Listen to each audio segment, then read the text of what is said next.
दिवाली पर तरह तरह की मिठाइयाँ बनती हैं, पर कुछ ट्रेडिशनल स्वीट्स ऐसी हैं जो हर घर में जरूर बनती है। और ये तो ऐसी मिठाई है जो होली हो या दिवाली जरूर बनाई जाती है। और इसके लिए मैंने यहाँ पर ले लिया है 1 कटोरी मैदा, और उसमें मैं डाल रही हूँ सिर्फ 1/4 टी स्पून बेकिंग पाउडर। घर की कोई भी कटोरी आप सेट कर ले मेजरमेंट के लिए, बस उसी से सारा मेजरमेंट करें। 1 चुटकी मैंने डाला है यहाँ पर नमक, उससे मीठे का स्वाद काफी उभर जाता है। और इसमें मोयन के लिए मैं डाल रही हूँ 2 बड़े चम्मच देसी घी। देसी घी का मोयन डालने से कोई भी चीज बहुत ज्यादा क्रिस्पी बनती है, इसलिए मैं मोयन में देसी घी डालना पसंद करती हूँ। हाथ से इसको बहुत अच्छे से हम मिक्स करेंगे ताकि घी का एक एक दाना मैदे के अंदर बहुत अच्छे से मिक्स हो जाए। चाहे आप कचौड़ी बनाएं या समोसा या कोई मठरी, लेकिन उसमें आप मोयन में डालिए देसी घी और उसको बहुत ही अच्छे तरीके से इस तरह से मिक्स कीजिए।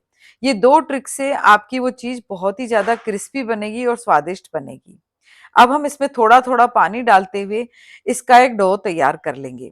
हमारा जो आटा है वो न ज्यादा टाइट होना चाहिए न ज्यादा नरम, बिल्कुल मीडियम, जैसे परांठे का आटा हम गूंथते हैं ना, वैसे ही हमको ये आटा गूंथ करके तैयार करना है। और अब इस आटे को हम एक कपड़े से कवर करते हुए कम से कम आधे घंटे के लिए रेस्ट करने के लिए रख देंगे। एक कढ़ाई में हम डालेंगे 1 चम्मच घी, और इसके अंदर हम डालेंगे थोड़ा बारीक कटा हुआ काजू और बादाम। आप ड्राई फ्रूट अपनी मर्जी के अनुसार कोई भी डाल सकते। काजू बादाम को थोड़ा भून लेंगे तो इसका स्वाद बड़ा अच्छा आएगा। और साथ में मैंने लिए यहाँ पर किशमिश।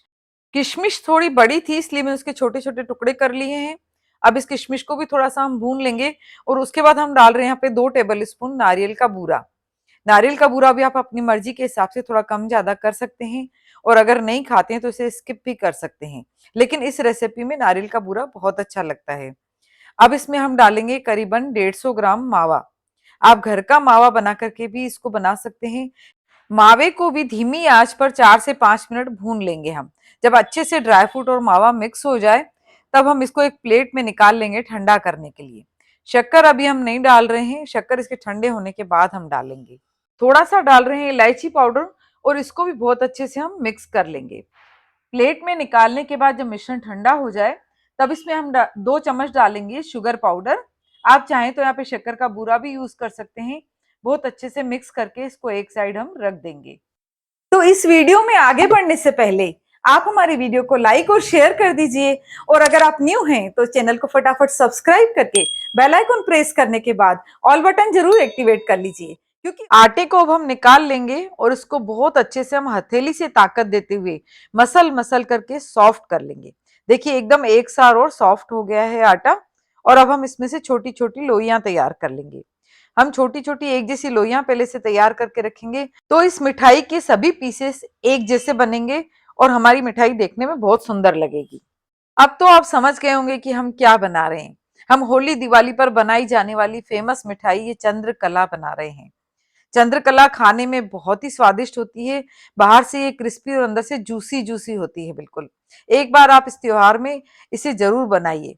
देखिए इस लोई को बेलने की भी जरूरत नहीं है। हमने उंगलियों की मदद से इसको बस थोड़ा सा बड़ा कर लिया है।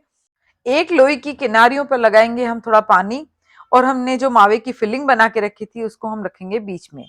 मावा आप ज्यादा भी नहीं डालिए इसमें और कम भी नहीं डालना है। ज्यादा फिलिंग डालेंगे तो ये तलते वक्त फट जाएगी, और अगर आप कम डालेंगे तो इसका स्वाद काफी कम अच्छा आएगा। अब देखिए इस तरह से बनाने के बाद हम इसमें बनाएंगे डिजाइन जो कि बहुत ही इजी है।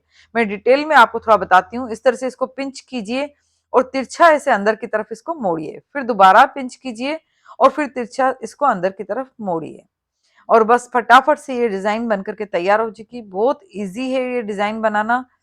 आप इस तरह से चंद्रकला तैयार कीजिए देसी तरीके से, बिल्कुल ऑथेंटिक हमारी रेसिपी जो कि होली दिवाली कभी भी हम बना सकते हैं। हर त्योहार में ये रेसिपी बहुत ही अच्छी लगती है। बहुत ही सरल है ये डिजाइन बनाना। इसके लिए किसी भी मोल्ड की भी जरूरत नहीं पड़ती है। और हमने ऐसे ही एक बार तलने जितनी चंद्रकला बना करके तैयार कर ली है। और अब हम रखेंगे कढ़ाई, और कढ़ाई में हमने रखा है तेल जिसको हमने बहुत ही कम गरम किया है। चंद्रकला तलने के लिए हमको बहुत ही कम गरम तेल चाहिए। जैसे कि हम कोई मठरी, शक्करपारा या कचौरी समोसा तलते हैं तब हम धीमी आंच पर ही कम गरम किया हुआ तेल रखते हैं, वैसे ही हमें रखना है। और तेल को हमें पहले चेक कर लेना है। थोड़ा सा मैंने जो आटा डाला था वो धीमे से ही हल्के बुलबुलों के साथ ऊपर आया, बस हमें इतना ही गरम तेल चाहिए। देखिए धीरे धीरे ये चंद्रकला तल करके ऊपर आने लगेंगी, फिर ही हमें इसे पलटाना है। शुरू में हमें गुजिया डालने के बाद 3 से 4 मिनट ऐसे ही छोड़ देना है, उन्हें छेड़ना नहीं है। अब इसे पलटा करके हमें दूसरी साइड भी अच्छे से तलना है। गोल्डन ब्राउन और क्रिस्पी होने तक हमें इन्हें फ्राई करना है, लेकिन धीमी आंच पर। आपका अगर गैस का बर्नर छोटा हो तो आप इसको लो टू मीडियम आंच पर रख सकते हैं। करीबन 10 चंद्रकला मैंने एक साथ फ्राई होने के लिए डाली है। ये भी इसकी एक ट्रिक है। अगर आप दो तीन चंद्रकला को फ्राई करेंगे तो वो बहुत जल्दी फ्राई हो जाएंगी और अंदर से कच्ची रह जाएंगी। जब तक चंद्रकला फ्राई हो रही है हम इसके लिए चाशनी बना लेते हैं। 1 कटोरी मैंने यहाँ पर डाली है शक्कर, और उसमें करीबन 3/4 कटोरी में डालूंगी, यानी पौनी कटोरी में डालूंगी पानी, और इसको बहुत अच्छे से मिक्स कर दूंगी और इसको आने दूंगी मैं एक अच्छा सा बॉईल। प्यारे से कलर और फ्लेवर के लिए मैं डाल रही हूँ उसमें भीगी हुई केसर। नीचे ये जो केसर के धागे रह गए हैं इसको हम करेंगे गार्निश जब बन जाएगी चंद्रकला तैयार होने के बाद। जिस कटोरी से मैंने मैदे को नापा था उसी कटोरी से मैंने नाप करके शक्कर डाली है। हमें इसकी कोई 1 तार या 2 तार की चाशनी नहीं बनानी है, बस हाथों पे थोड़ी सी चिपचिपाहट सी आने लगे ऐसी चाशनी बस हमें बनानी है।